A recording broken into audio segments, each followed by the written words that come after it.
আমি 1:30টা পর্যন্ত স্টেজে আসি। যদি কোনো বাপের বেটা মৌলবি থাকে তাকে ডেকে নিয়ে আসুন, খালি হাদিস কোরআন দিয়ে প্রমাণ দিবে যে মানুষ মরে গেলে 40 দিনে মিলাদ দিতেই হবে। আমি আর সমাজের বুকে কাল থেকে কথা রাখবো না। কালকেও আমার হাওড়া জেলায় জলসা আছে 58 গেটে। আমি আর আসবো, বলবো ভাই আমি হেরে গেছি, তোমরা মিলাদ করো, তোমরা যা পারবে করো। নিয়ে আসুন প্রমাণ। আমার পাশে মৌলবীরা বসে আছে, ইনারা প্রমাণ দিয়ে দে যে না প্রমাণ আছে। আমি বেশি দূর যাব না। 4 জন প্রসিদ্ধ ইমাম, ইমাম আবু হানিফা রাহিমাহুল্লাহ, ইমাম শাফি, ইমাম মালিক, ইমাম হাম্বল, এই 4 জন মারা গেছেন। এদের কবে মিলাদ হয়েছিল দেখা। আমি আপনাদের সামনে মৌলবী শওকতের বেটা বলে যাচ্ছি, আমার দাদাজি মারা গিয়েছিল, আমার দাদির মরা আমি দেখেছি। আমার দাদু যখন মারা যায় আমি গুজরাটে পড়াশোনা করি, তো আমি আজ পর্যন্ত আমার দাদুর মিলাদ দাদির মিলাদ দেখি।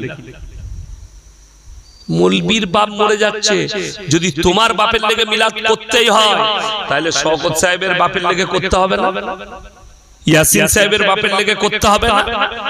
উদ্দেশ্য হচ্ছে যিনি মারা গেছেন তার কাছে নেকি পৌঁছানো। কথাটা বুঝতে পেরেছেন? পৌঁছানো কিভাবে পৌঁছাবে তার জানেন মারাত্মক দিক। নাম্বার 1 হাদিসে আছে, কোন সন্তান, নেক সন্তান, সে যদি বাপের কবর জিয়ারত করে আর আল্লাহকে বলে আল্লাহ এটা আমার আব্বা তুমি ক্ষমা করে দাও, হাদিসে আছে চোখের পানিটা গালে গড়ানোর আগে আমার আল্লাহ কবুল করবেন। জোরে বলুন সুবহানাল্লাহ। তাহলে এত সুন্দর হাদিস। নাম্বার 2, যদি মৃত ব্যক্তির নামে কোনো কিছু দান করা হয়, নিয়ত করা মাত্র, দানটা এখনো করেননি, খালি আপনি নিয়ত করেছেন ইয়াসিন সাহেব আপনার মাদ্রাসায় আমার বাপের নামে 1000 টাকা দেব, এই নিয়ত টাকা এখনো পৌঁছায়নি, ছেলেরা এখনো খায়নি, আপনার বাপের নামায় আমলে নেকি পৌঁছে যাবে। জোরে বলুন সুবহানাল্লাহ। এটা একদম সহি হাদিস। তো আপনি বলছেন সারা জিন্দগি কত দুঃখ লাগে। দেখুন একটা জিনিস, আমরা মৌলবীরা কখন দুঃখ পাই, সকাল বেলায় শুনলাম রাতের বেলায় অমুকের ছেলে অ্যাক্সিডেন্ট হয়ে মারা গেছে। কোথায়? বলে পাঁচলা মোড়া অ্যাক্সিডেন্ট হয়েছে বাইক নিয়ে। সকাল বেলায় তার বাড়িতে গিয়ে হুজুররা আমরা বসলাম, চেয়ার দিয়েছে। দুঃখ। পাড়ার একটা ছেলেকে বললাম শোনো বাবা কি করে মারা গেল গো, অ্যাক্সিডেন্ট কি করে হলো? বলে হুজুর কি বলবো, ছেলেটা চিরজীবন মদ খেত, প্রত্যেক দিন 2 বোতল খেত, কালকে 3 বোতল খেয়ে গাড়ি চালিয়েছে, দিয়ে লরির তলায় ভরে দিয়েছে। দোয়াটা আপনারা শিখিয়ে দেন, তার লাগে দোয়াটা কিরকম করবে আমি জানি, বাস্তব বলছি। সেই মাতাল মারা গেছে, জিন্দগি ভর মদের ভাটিতে জীবন কাটিয়েছে, তার লাগে দোয়াটা কেমন হবে আপনারা আমাকে শিখান মৌলবীদিকে। আচ্ছা কোন হুজুরের, আমার কথা বাদ দেন, পৃথিবীর একটা হুজুর বার করুন যে দোয়া করেছে আল্লাহ আমাকে দেশি মুরগি দিয়ে ভাত দিয়েছে, আল্লাহ আমাকে 5000 টাকা দিবে, এর বাপ সুদের উপরে জীবন কাটিয়ে মারা গেছে, আল্লাহ এর বাপকে জান্নাত দিয়ে দাও। এরকম কোন দোয়া কোন হুজুরে শুনেছেন? কথা বলেন না, শুনেছেন? না। খুব বাস্তব বলছে, আমরা দোয়া করলে, হুজুররা দোয়া করলে আমরা কি দোয়া করি? আল্লাহ মুমিনিন মুমিনাত মুসলিমিন মুসলিমা, মুমিনিন মুমিনাত মুসলিমিন মুসলিমা। আমি মুর্শিদাবাদে জলসায় ছিলাম রোজার 1 মাস আগে, আমার পরিবার থেকে খবর গেল অমুক জন মারা গেছে, আত্মীয়। আমি বললাম অত জানাজা আমি পড়বো না। বলে কেন? আমি বললাম ওটা আমি ফোনে বলবো না, আমি তোমার কাছে গিয়ে বুঝাতে হবে। তাকে বুঝালাম সেই লোকটার 2টো মারাত্মক পাপ, একটা হচ্ছে প্রকাশ্যে সুদ খাওয়া। আবার আমরা হারাম বললে কি বলতে জানেন? ওরা অন্ধ স্কুলে পড়েছে, অন্ধ বই পড়েছে, কোরআনকে অন্ধ কিতাব বলতে। বলুন নাউজুবিল্লাহ। সেই লোকে জানাজা পড়া যাবে। নাম্বার 2 আরো মারাত্মক পাপ, মসজিদ থেকে 50 মিটারের মাথায় গাঁজার আসর বসাতো। এত পাওয়ার ছিল, লাঠির জোর, পাটির বল, কেউ কিছু বলতে পারত না। এখন অনেক দূর সম্পর্কে আত্মীয় হয়, আমাকে বললে আমরা জানাজার নামাজ, আমি তো দূরের কথা, তার পাপটা জানার পরে যদি কোনো ইমাম পড়ায় তা সেই ইমামকে আল্লাহ কিয়ামতের দিনে পাকড়াও। যদি বলে কি করতে হবে, তাকে কুকুরকে খাইয়ে দাও, শুয়োরকে খাইয়ে দাও, নদীর কিনারায় ফেলে দাও, তার জানাজার নামাজ পড়ে। জানাজা কার হয় জানেন? মুমিনের। কার হয়? তাড়াতাড়ি বলুন। মুমিনের। ইমানদারের জানাজা হবে মুমিনের, দাফন কাফন হবে মুমিনের। আল্লাহ যদি মুশরিক বেঈমান কাফের বদদিনের নিজের চাচার জন্য দোয়া করতে আল্লাহ নিষেধ করে, তাহলে আপনি কি করে নিজের ছেলের জন্য দোয়া করবেন? নাম্বার 2, যে দলিলটা দেব, কোন পৃথিবীর বাপের বেটা হুজুর আর মৌলবি কাটতে পারবে না। 2 নম্বর, এই পৃথিবীতে যতগুলো নবী এসেছেন তাদের মধ্যে সব থেকে বেশি দিন যিনি দাওয়াত দিয়েছেন, তবলিগ করেছেন, তিনার নাম হচ্ছে হযরতে নূহ নবী। কোরআনে আছে 950 বছর তবলিগ করেছেন। বলুন সুবহানাল্লাহ। 950 বছর। ইমানদারির সঙ্গে বলুন তো, পুকুরের কিনারায় কোন বাপ যদি নিজের সন্তানকে নিয়ে দাঁড়িয়ে থাকে, সন্তান যদি হাত পিছলে পড়ে যায় পুকুরে, বাপ ঝাঁপ দেবে না? দেবে না? ঝাঁপ দেবে। সাঁতার না জানলেও ঝাঁপ দেবে। কাকে বাঁচানোর জন্য? সন্তানকে, সন্তানের মহব্বত, ঝাঁপ দিয়ে দেবে। আমার বন্ধুগণ, সেই নবীর নাম হচ্ছে হযরতে নূহ নবী। 950 বছর দাওয়াত দিয়েছে তিনি। তিনার পরিবার তাদেরকে অনুরোধ করলে কমকে, হে আমার কম, আমি তোমাদের কাছে অনুরোধ জানাচ্ছি, তোমরা আমার আল্লাহকে বিশ্বাস করো, আমাকে নবী হিসাবে মেনে নাও, তা না হলে আমার আল্লাহ তোমাদেরকে কঠিন আযাবে মুবতালা করবে। তার ছেলে কিনান, সে বলল তোমার আল্লাহ কি আযাব দেবে? বলে আমার আল্লাহ মসুল ধরার বৃষ্টি দিয়ে তোমাদেরকে বন্যায় ডুবিয়ে দিবে। সে কি উত্তর করলো জানেন? তোমার আল্লাহ যদি বন্যা দেয়, এমন উঁচু জায়গায় চেপে যাব যেখানে তোমার আল্লাহর পানি আর পৌঁছাবে না। বলুন নাউজুবিল্লাহ। কাকে চ্যালেঞ্জ ছুড়লো? আল্লাহকে। মুফাসসিরিনরা লিখছেন, হাদিসে আছে, ব্যাখ্যার কিতাবে আছে, পৃথিবীর বুকে আজকে তারিখ পর্যন্ত, কত তারিখ? 25, আজকে তারিখ পর্যন্ত যতগুলো প্রলয় ঘটেছে পৃথিবীতে, সব থেকে বড় বন্যা নূহ নবীর জামানায় আল্লাহ ঘটিয়েছিলেন। সমুদ্রের পানিকে 1250 ফুট উপরে আল্লাহ তুলে দিয়েছিলেন। কত বললাম বাবা? 1250 ফুট উপরে উঠে গেছে নূহ নবীর জামানায়। নূহ নবী নৌকার উপরে, আল্লাহ তাণ্ডব শুরু হয়েছে, আল্লাহকে চ্যালেঞ্জ ছুড়েছে। নূহ নবী দেখতে পাচ্ছেন যারা ঈমান এনেছে নূহ নবীর প্রতি, এবং সমস্ত জোড়া জোড়া পশু পক্ষী নৌকায় চাপিয়েছে। আর নূহ নবী নিজে দেখতে পাচ্ছেন তার কম, তার ছেলে কেনান পানিতে ডুবে মারা যাচ্ছে। নূহ নবী থাকতে না পেরে কি করলো জানেন? আচ্ছা, আমরা বাপরা সন্তানের লেগে দোয়া করি না বাবা? হ্যাঁ, যারা বেটা আছেন তারা শুনে যান। তুমি বাপকে ভাত না দিলেও তোমার বাপ তোমার মঙ্গলের জন্য দোয়া করে। তুমি তোমার বাপের সঙ্গে অসৎ ব্যবহার করলেও তোমার মা বাপ তোমার মঙ্গলের জন্য দোয়া করে। তুমি মা বাপকে না দেখতে পারো। আমি বাস্তব চিত্র বলছি। তুমি যদি অ্যাক্সিডেন্ট হও না, তোমার শাশুড়ির থেকে আগে তোমার মা কোঁচড়ে করে টাকা নিয়ে ছুটবে আমার ছেলেকে বাঁচাতে হবে। ঠিক বললাম না ভুল বললাম? সন্তানকে এত ভালোবাসে। নূহ নবী চোখে দেখছেন তার ছেলে কেনান ডুবে মারা যাচ্ছে। নূহ নবী আল্লাহর কাছে কি দোয়া করলেন? লা আসিমাল ইয়াউমা মিন আমরিল্লাহ, ওগো আল্লাহ, এটা আমার ওরসজাত পুত্র, তুমি একে রক্ষা করো। আমার আল্লাহ ধমক দিলেন, লামিনাল খাসিরিন, হাত নামিয়ে লাও, যে আমাকে মানেনি, আমার নবীকে মানেনি, আমার দ্বীনকে মানেনি, তার জন্য দোয়া করতে পাবে না, তা না হলে আমি তোমাকেও ক্ষতিগ্রস্তদের মধ্যে ফেলে দেব। এটা কোরআন।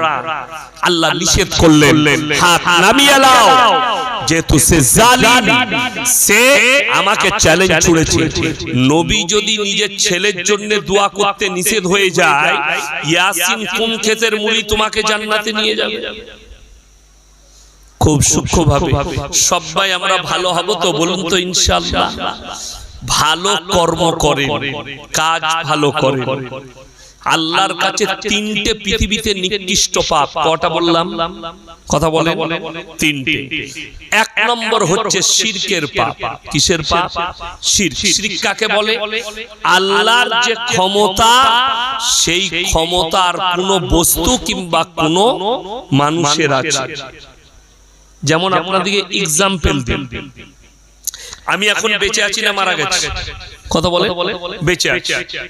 এখন আপনি ইমাম সাহেব, ইমাম সাহেব ভাই যদি আমাকে বলে হুজুর 100 টাকা দেন, দিতে পারবো না? পারবো না। পকেট থেকে ফাট করে বার করে 100 টাকা দেব। আচ্ছা, আমি যদি এখন মরে যাই দিতে পারবো? কথা বলে আমি মারা গেছি, উনি টাকা চাইছেন, পারবো? কেন পারবো না? আমার ক্ষমতা শেষ।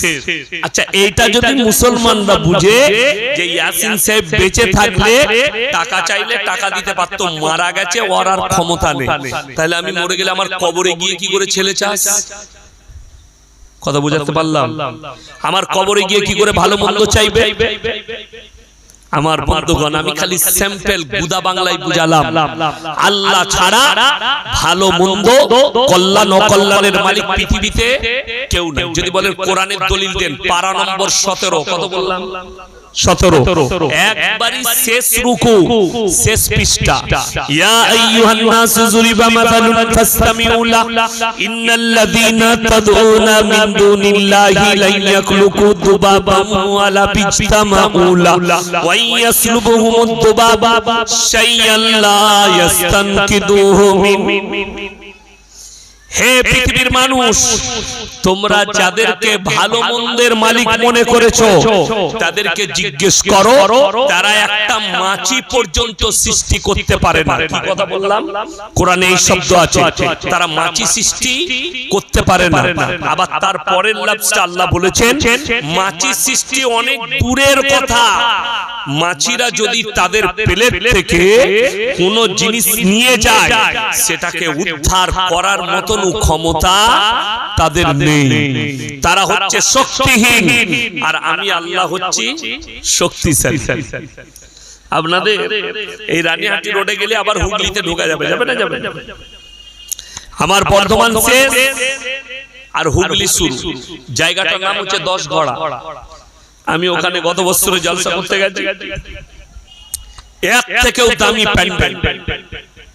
আর স্টেজের পাশে একটা বিরাট গাছ, গাছটা কি বুঝতে পারা যায় না, চারিদিকে প্যান্ডেল করে দিয়েছে, খালি গুড়াটা আছে। তার পাশে স্টেজ হয়েছে। আমি স্টেজে গিয়ে দেখলাম গাছের গোড়ায় মাটির ঘোড়া রাখা আছে, আগরবাতি, মোমবাতি ইত্যাদি ইত্যাদি রাখা আছে। তো একটা চাদর লেপটানো আছে গাছটাই। আমি বললাম, বাবা আপনাদের এখানে আমি এসে খুশি হলাম। কেন? আপনাদের এখানে হিন্দু মুসলিম ভাইদের মধ্যে অনেক মহব্বত, তারা এখানে পুজো পাঠ করে, আপনারা এখানে জলসা করছেন। 4-5টা যুবক বললে, হুজুর ওটা আমাদের, তোরা কি করিস? বলে ওখানে পুরো পীর সাহেব আছে, যা পুজো করে। অনেকজন মোবাইলে দেখে আমাকে পীর বিরোধী লোক মনে করে। না না, আমার সঙ্গে প্রায় তোয়া হুজুরের কথা হয়। আমি ওনার বাড়িতে নাস্তা করে এসেছি। ফুরফুরার দাদা হুজুর পীর কেবলা রহমতুল্লাহ আলাইহি, তিনি মুজাদ্দিদে জামান, জবরদস্ত আল্লাহর ওলি। তিনি শিরক মুক্ত জীবন গড়ার চেষ্টা করেছিলেন। আমার বন্ধুগণ, আমি পীর বিরোধী নয়, আমি হচ্ছি সিস্টেম বিরোধী লোক। সিস্টেম কেমন সিস্টেম আপনাকে বলে। আমি যদি মিথ্যা বলে থাকি, আল্লাহর কাছে জবাব দিতে হবে। আপনি আমার গাড়িতে চাপুন, আমি আপনাকে কালকে দেখিয়ে দেব। পোস্টারগুলো এখনো লাগানো আছে। আমার থানার কথা বলছি, আমার জেলা, আমার থানা। আমি হাই রোডের উপরে যাতায়াত করি। তো আর এই যে দিল্লি রোড দেখছেন, কোনা এক্সপ্রেস থেকে ডানকুনির উপরে একবারই আমার বাড়ির উপর দিয়ে গেছে, বাড়ির উপরে বুক চিরে গেছে। আমার রোড থেকে আমার বাড়িটা খুব জোর হলে 50 মিটার হবে। কত মিটার বললাম? 50 মিটার। আমার বাড়িটা রোড থেকে, হাই রোড এই 50 থেকে 60 এরকম কিছু হবে। যাই হোক, ওখানে পোস্টার দিয়ে আছে, অমুক বাবার মাজারের ওরস মুবারক, অনুষ্ঠান সূচি। 1 নম্বর, প্রথম দিনে অনুষ্ঠান হবে বুবি বুবি ড্যান্স। দ্বিতীয় দিনের অনুষ্ঠান ড্যান্স হাঙ্গামা, মানে ন্যাংটো ড্যান্স। তৃতীয় দিনে অমুক শিল্পী, তার নামটা লুবো না, তিনি এসে মঞ্চে গান গাইবেন। আর তারপরের দিন, সেই দিনে প্রথমে জলসা হবে, তারপরে সত্যপীর হবে। আপনারা সত্যপীর হাওড়াতে হয় না, দেখেননি, বর্ধমানে হয়, মুর্শিদাবাদে, বাঁকুড়া, পুরুলিয়ায় নাম দিয়েছে সত্যপীর। যত মিথ্যা ওই হারামখোররাই বলে, বিশ্বাস করুন, একদম 100% বলছি, আমি বাইক ক্যামেরা বলছি। এরপর বলুন তো, গান বাজনা ইসলামী শরীয়তে হালাল না হারাম? প্রথমেই বলেছি, এখন আবার বললেন হারাম ইসলামী শরীয়তে। আল গিনাউ মিন মাজামিরিশ শাইতান, গান হচ্ছে শয়তানের বাঁশি, বাদ্যযন্ত্র হচ্ছে শয়তানের বাঁশি। আপনাদের গ্রামে কবরস্থান আছে না? আছে। আচ্ছা, ওই কবরস্থানে যদি কেউ ফাংশন করে, তাকে ছেড়ে দিবেন না মারবেন? আমার বাপ দাদু শুয়ে আছে, এখানে ফাংশন হবে, তোমার বাপ দাদুর কবরে বুগি বুগি ডান্স চলবে না, ফাংশন হবে না। আর তোমার বাবার ওরসে মেলা হচ্ছে, সেখানে ফাংশন, সেখানে বুগি ডান্স। এটা কোন শরীয়তে পেলে? আমার বন্ধুগণ, মক্কা থেকে মদিনা 470 কিলোমিটার রাস্তা, একটাও মাজার নেই। আমার বাড়ি থেকে রানীহাটি 155 কিলোমিটার রাস্তা, 155,000-এর বেশি মাজার আছে। ঠিক বললাম না? 155। এরপর চলুন চাদর চড়ানো। কবরে যদি চাদর চড়ানো জায়েজ হতো, আল্লাহ রাসূল সাল্লাল্লাহু আলাইহি সাল্লামের কবরটা আসমান পর্যন্ত হিরে মতি মুক্ত চাদরে ঢেকে যেত। রাসূলের কবরে জায়েজ নেই, পৃথিবীর আর কোন মৌলবি মোল্লা পীর ফকিরের কবরের জন্য জায়েজ হতে পারে না। আপনার ঘরের কাছে ফুরফুরা, এক্ষুনি কোন হুজুরকে ফোন লাগান, আমার বাড়িতে ওসিয়তনামা রাখা আছে লাইব্রেরিতে, দাদা হুজুর ওসিয়ত করেছেন, ফতোয়া লিখেছেন, মেয়েদের মাজারে যাওয়া হারাম। নাম্বার 2, বেরেলভি ভাইদের সবথেকে বড় মৌলবি, তার নাম হচ্ছে আহমদ রাজা বেরেলভি, কিতাবের নাম ফতোয়ায়ে রিজভিয়া, খণ্ড নম্বর 24, পৃষ্ঠা নম্বর 497। তিনি লিখেছেন, মেয়েদের মাজারে যাওয়া তো অনেক দূরের কথা, নিয়ত করাটাও হারাম। 3 নম্বরটা শুনলেন, আমাদের সমাজে যদি স্বামী মারা যায়, স্ত্রী কবরস্থানে যায় তো? কথা বলেন না? যেতে পাবে? কথা বলেন, যেতে পাবে?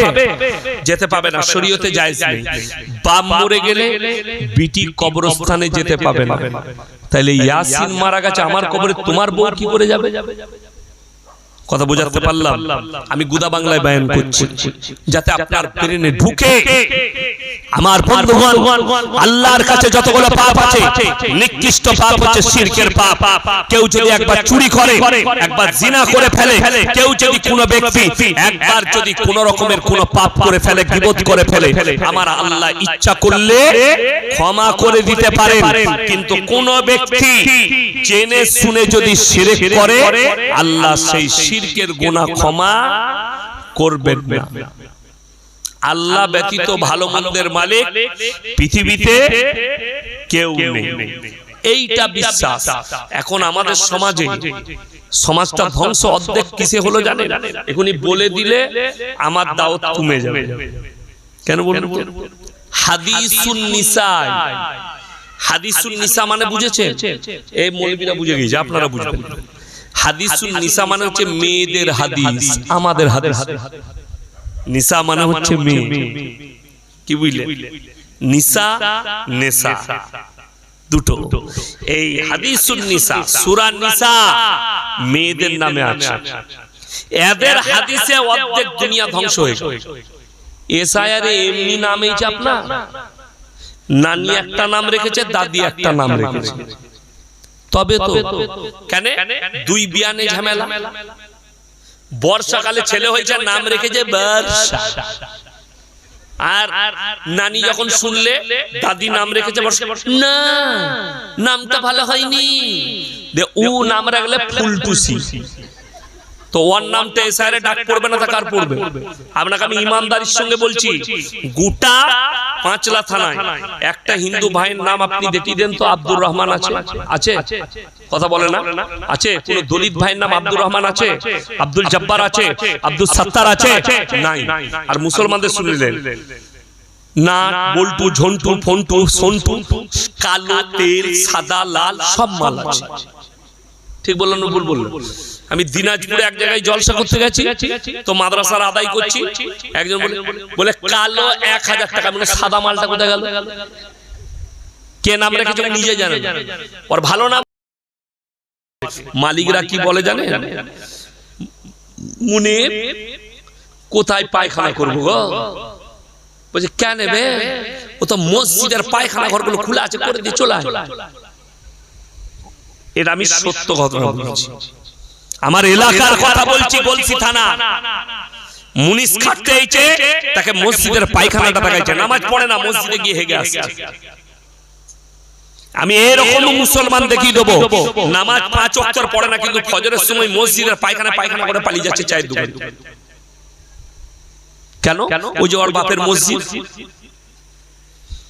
শুনেলেন আমানতের খেয়ানত। আমাদের বর্তমানে পশ্চিম বাংলায় 1000 যদি মসজিদ থাকে, যদি হাদিস মোতাবিক আর শরীয়ত মোতাবিক মসজিদের সেক্রেটারি খোঁজা হয়, আপনার 950টা মসজিদের মতওয়াল্লির নামটা কাটা যাবে। কেউ সুদখোর, কেউ ভাইয়ের পয়সা মেরে নিয়েছে, কেউ লোকের টাকা মেরেছে, কেউ সম্পত্তি মেরে নিয়েছে, কেউ চুরি করে বড় লোক হয়েছে, কেউ অমুকের সম্পত্তি মেরেছে, দিয়ে উমরা হজ করে এসে হযরত এখন মতওয়াল্লি হয়েছে। আমি বললেই খারাপ, বড় কষ্ট লাগে। মসজিদের সেক্রেটারি হতে গেলে নাম্বার 1 শর্ত হচ্ছে আমানতদার হতে হবে। আমানতদার, আমানতের খেয়ানত করা যাবে না। আমানত কাকে বলে জানেন? আমার মসজিদে মতওয়াল্লি সাহেব গোটা বর্ধমান ডিস্ট্রিক্টে সবথেকে প্রথম রাইস মিল হাজী জব্বার মন্ডল সাহেব আমার গ্রামে, আমাদের মসজিদের মতওয়াল্লি। তিনার 3 ছেলে, 3 জনই হাজী সাহেব। তিনার বড় ছেলে আমার জ্ঞানে দেখা মতওয়াল্লি, আমার জ্ঞানে দেখা। তিনি যখন মারা গেলেন, মসজিদের যে টাকাগুলো ছিল, উনার সন্তানরা যে টাকাটা মসজিদের ছিল, 10 টাকা, 5 টাকা, 50 টাকা, 5 লাখ টাকা, সব টাকাটা রুমালে লেপটিয়ে ওই টাকাটাই এনে দিলেন। আর বর্তমানে এই মোবাইলে গোটা পশ্চিম বাংলার মসজিদের সেক্রেটারিরা শুনছো, মসজিদের টাকা নিয়ে অনেক মাল ব্যবসায়ী লাগাইছে। মানে আমি সেক্রেটারি, টাকা আমার কাছে আছে, ও ব্যবসায় লাগাইছে, যখন দরকার পড়বে মসজিদকে দেবো। হারাম। যদি কোনো বাপের বেটা মৌলবি হালাল বলে দিতে পারে, আমি আর সমাজের মুখে কথা রাখবো না। জায়েজ হবে কখন? মাইকটা ধরে, ভাই গ্রামবাসী, আপনারা আমাকে মতওয়াল্লির দায়িত্ব দিয়েছেন, আমি মসজিদের সেক্রেটারি, তো আমার কাছে আপনারা আমানত রেখেছেন টাকা, 10 লাখ টাকা আছে, আমি অনুমতি চাইছি, আমার ব্যবসায় ওটা লাগাচ্ছি, পরে আমি ওটা মসজিদে দিয়ে দেবো। গ্রামের যদি 10টা লোক বিরোধিতা করে, না হবে না, ওই টাকা হাত লাগানো যাবে না। শুধু ওইটা তো দূরের কথা, মসজিদের যদি টাকা থাকে, ওটা ঈদগাহ কবরস্থানে লাগানো যাবে না, জায়েজ না। গ্রামের মানুষের অনুমতি ছাড়া ধার নিতে পারেন। কিরকম ভাবে? যে ঈদগাহে কাজ হচ্ছে, মসজিদে 20 লাখ টাকা আছে, 5 লাখ টাকা ধার দাও তো, ওটা গ্রামের লোকের সম্মতি নিতে হবে। 2 নম্বর, মসজিদের সেক্রেটারি হতে গেলে ইমামের অবর্তমানে নামাজ পড়াবার যোগ্যতা থাকতে হবে। আপনি আবার হিসেব করুন তো, গোটা হাওড়া জেলায় কটা মসজিদের সেক্রেটারির নামাজ পড়াবার যোগ্যতা আছে?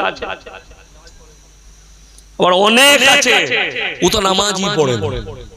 আমার বর্ধমানে এইগুলো, এটা কি গাছ? ডাব গাছ, তাই না?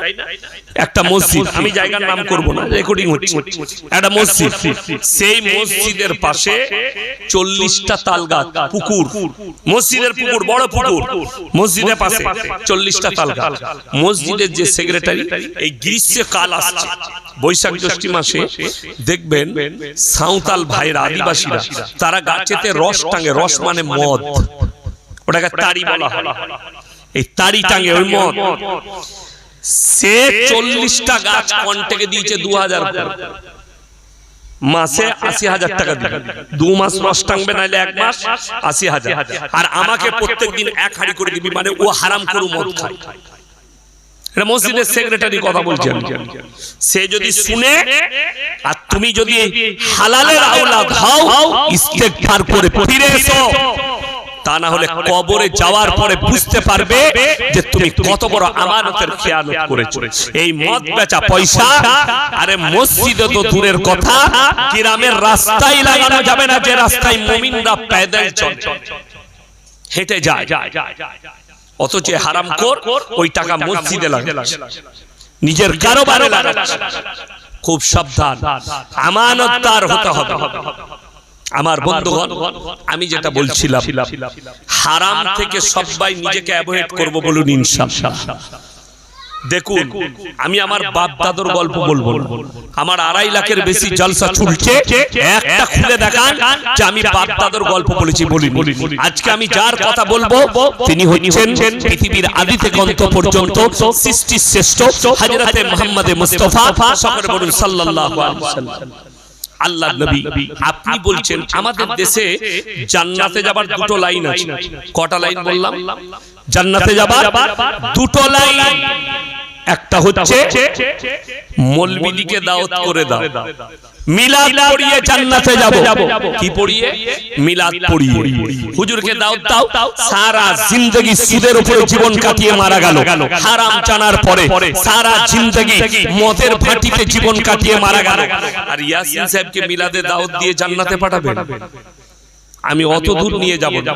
একবার খালি ভেবে দেখুন যে হাদিসে আছে নবীজি সাল্লাল্লাহু আলাইহি সাল্লামের কাছে খবর এলো, ইয়া রাসূলুল্লাহ, আপনার চাচা যান মৃত্যুর শয্যায় আছে, মারা যাবেন। নবীজি ছুটলেন, চাচার হাতটা টিপে ধরলেন আর বললেন, হে আমার ভাইপো, আমি মুহাম্মদ, হে আমার চাচা, আমি মুহাম্মদ তোমার ভাইপো। আল্লাহর নবী, তুমি একবার খালি কলমাটা পড়ে নাও, আমি আল্লাহর কাছে তোমার জন্য কেঁদে কেঁদে ক্ষমা চাইবো। আল্লাহ রাসূল সাল্লাল্লাহু আলাইহি সাল্লামের চাচা জান বললেন, হে আমার ভাইপো, আমি যদি পার্থক্যে কলমা পড়ি, লোকে বলবে মৃত্যু ভয়ে কলমা পড়েছে, আমি কলমা পড়তে পারবো না। আমার আল্লাহ রাব্বুল আলামিন কোরআন পাঠালেন কার কাছে? নবীজির কাছে। ইন্নাকা লা তাহদি মান আহবাবতা ওয়ালাকিন্নাল্লাহা ইয়াহদি মান ইয়াশা। হে আমার নবী, সকলে বলুন হিদায়াতের দপ্তর কার হাতে? আল্লাহর হাতে। আমার ইচ্ছা নেই তোমার চাচা কলমা পড়তে পারবে না। রাসূলের চোখে পানি।